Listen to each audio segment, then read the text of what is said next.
Hi everyone, welcome to A Beer with Brad episode 9. Tonight I'm going to talk about photographing the iconic photography locations. But first, let's talk about the beer. Tonight I have a brand new, very limited release Barleywine from Cross Strain Brewing Company. Now my goal was not to cover the same brewery twice in the first year, but Cross Strain just had their Barleywine Festival this last weekend. They released a couple new barley wines, and they also had some of their older stuff on hand too. So I figured it was a good time just to do this one. This one is called Cross Strain Barleywine Shadow Lake, and the reason that it's called Shadow Lake is they have it, the barrel that this was aged in was selected by the Shadow Lake Hy-Vee grocery store, so they call it Barleywine Shadow Lake. It was aged 18 months in a Knob Creek bourbon barrel, so has a really good bourbon finish to it. And then this is their regular barley wine that they release every so often. This is Barleywine Volume 7, which is also aged 18 months in bourbon barrels.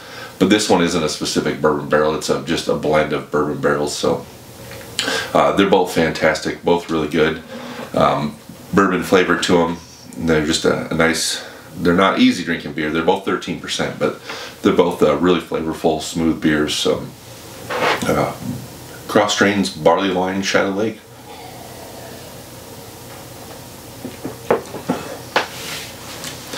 Real quick before we talk about photographing the iconic locations, I do need to mention that I got an email from Duraplaq. Duraplaq is the company, the print lab that makes the metal prints that I sell, and they also make the plaque mounts and the acrylic face mounts. They sent an email this week that said that in order to get your products by Christmas, so December 25th or December 24th, whatever in there, that you need to order them by November 15th, which is coming up in just a few days. And which means that if someone wanted to order a picture off my website, you probably need to order it by November 13th or 14th, so that I have time to get the photo put together and sent off to them so that they get it here by Christmas. It's kind of a bummer. When I first started photographing, or when I first started ordering photos from Duraplaq, it used to be a quick, 2-week turnaround, and it kind of got into 3. I just ordered one, it arrived last week, and it was a month, a little over a month from the time I ordered it till the time I got here. They said there was some supply chain issues, like the same excuse that everyone else is using, and so that I was kind of a little bit worried, and then I got this email that basically you need to order November 15th to get it by the holidays, so it's going to be interesting holiday season. There is other places that that you can get the metal prints from, and I have ordered from another place in the past. I used another place for years. The problem is that Duraplaq puts this nice rigid piece of laminate between the metal and the frame. So you have your thin piece of metal, and then you get your frame that holds it onto the wall, and it's inset, so it looks like it's floating. But in between those, Duraplaq puts a rigid laminate in there, and it really keeps the print from getting damaged. This other place glues the frame right to the back of the metal, and it's really weird. You can't really tell it's damaged, but if you get it in just the right or wrong light, however you want to say it, it looks like there's a hail dent in the picture. There's just like a little bit of a wave right in the corner, one of the corners or two of the corners of the picture. And it's so easy to do. Just taking the picture out of the box, if you even put a little tiny bit of pressure on one end of the print, it puts these dents in there, and not even a dent, it's just a little bit of a wave, but if it catches, the metal prints are so highly reflective that if they catch just a little bit of light, you can see it from a mile away, and it really, really annoys me. And not only does it annoy me, but I've also had customers that have bought them, and either they damaged them when they took them out of the box, or I damaged them when I put them in the box, or a little bit of both. I don't know. I'm not blaming anyone, but it was just frustrating that then I would have to get another print, get it to them, and hope the second time it didn't get damaged, and it was a lot of stress. And so when I finally found Duraplaq and they did the metal print and they put that laminate in there, I have not damaged one in that way since. So I hope that just everyone that wants a metal print can order here before November 15th, and then if something comes up after that, we'll have to talk about it. Right now I think I might just shut that off of my website, and I can still do the other laminate prints I do that are done here by Timmy's Treehouse in Omaha, and I can still do canvas. And Tim right, we'll do it, I mean, almost right up till a couple days before Christmas. So I'm not gonna, I shouldn't say that, I don't want to bombard him 2 days before Christmas, but he has a really quick turnaround on that stuff. So just be aware. Also, hope you enjoyed the Badlands series. It just finished up. There should be there was 5 days, there should be 4 episodes on YouTube, on my YouTube channel, so check those out if you haven't. I feel like they're pretty good. I'm kind of still learning the on-location stuff a little bit, how to maybe tie the scenes together a little bit better, or how to wrap the day up a little bit better, so still learning that. And then hopefully a new helicopter video coming out soon. I should be, if the clouds clear in the morning, I should be in the helicopter tomorrow, flying around Omaha taking pictures. This trip has been, the helicopter flight has already been delayed 3 times, 2-3 times, so hopefully tomorrow works out, because the trees right now are beautiful outside. They're losing leaves really fast. We had a really hard freeze the other morning, and so they're losing leaves fast. But right now there's still a lot of really good looking trees. So the aerial photos I take, they're for work, but I always shoot a few of my own in between. If we're going from this job site to this job site, I always find neat things to photograph in between. So hopefully for my work and for myself that we have a great day tomorrow and get some photos in. Helicopter, I know I've said before, but I love flying around the helicopter taking pictures. It's just the best thing. I would never want a drone because I don't want to sit on the ground and look at my phone. I want to be in the air floating around taking pictures because I just enjoy it that much. So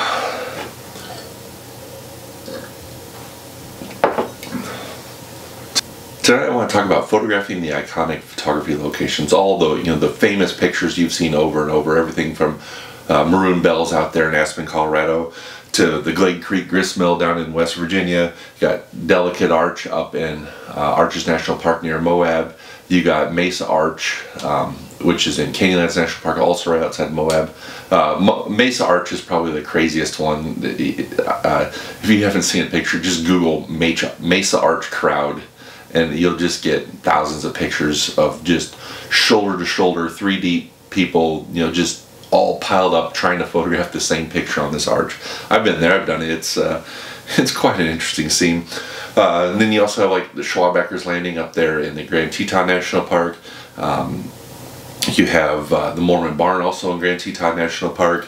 You have the Zion Bridge photo, which is probably, I would say, a close second to Mesa Arch, when you get a lot of people on the bridge all lined up trying to get the exact same photo looking down a narrow river.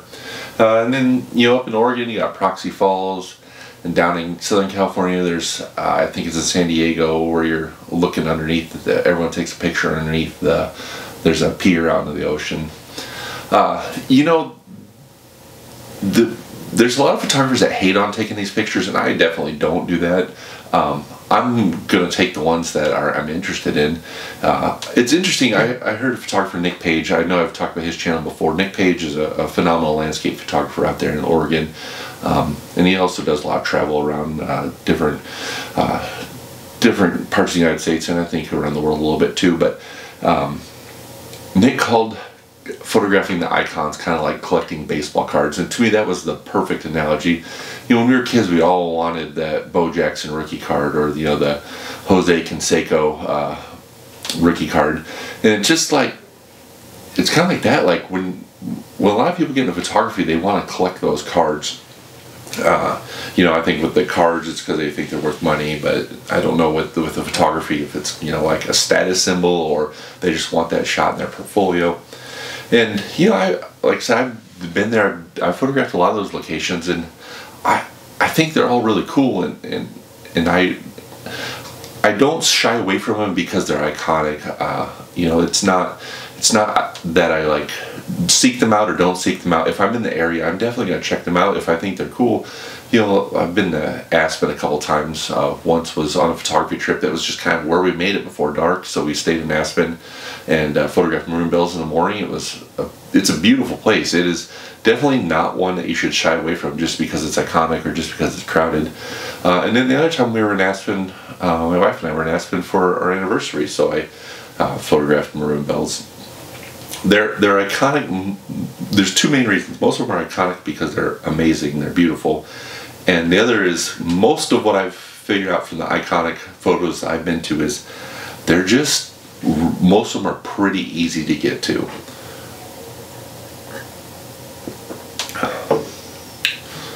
Oh, and by the way, the barley wines, the warmer they get, this one I took out of the fridge just a little while ago, the warmer you get, they have a little more flavor to them, so they're also really good. But what I was saying is, the icons they're well known, they're easy to find and easy to get to. But why I really like them, I mean, I love my picture from Proxy Falls, I love my picture from Maroon Bells. A lot of them have like a good memory associated with them, where I was on a trip, or you know, doing something special, or it was just like a stop on a great photography trip. And so I enjoy the iconic photo location, even if everyone has them. If it's something I took and it's something I enjoy. But you know, like I mentioned, there's down Southern California, there's a pier, and on the pier, everyone just stands in the same spot right underneath the pier, looking right out down the pier in the ocean. And that's one of those icons I'm not going to visit, because the picture, I don't have any interest in the picture, so I'm not going to go collect the icon or collect the baseball card just because it's you know, it's an icon or someone wants it. But you know, if it's something I enjoy, if it's a scene I enjoy, you know, especially most of the ones that I enjoy are the mountains and the desert and the waterfalls. You know, I'm gonna stop if I'm in the area and take that picture. And if it's a portfolio worthy piece, I'm gonna put it in my portfolio. And if it's not, I'm just gonna, you know, keep it on my computer and just enjoy it. And if I'm ever back in the area and I really liked my first trip there, I will do it again. The bad thing about some of the icons is they get overcrowded and it starts to deteriorate the landscape, and that's not good. I know Maroon Bells, where I photographed the picture from the first couple times I went there, you can't get to that spot anymore. They've closed off the shore because there were so many photographers standing shoulder to shoulder with their tripods right there on the edge of the water. They just ruined the shoreline. And so they've closed that off. There's little gravel pads back quite a ways from the lake where you can still photograph from there, but it's not the same, not quite the same photo. Still a beautiful place. If you're ever in the area, I'd still recommend going. The other thing that I've found over the years with photographing the iconic locations is, when I look back at my portfolio of photos, a lot of those icons, I think they're cool and I think it's a neat place. I don't like the photo as much. I mean, that like's not the right word. I don't enjoy the photo as much, or don't have it as high regard as photos that I just found.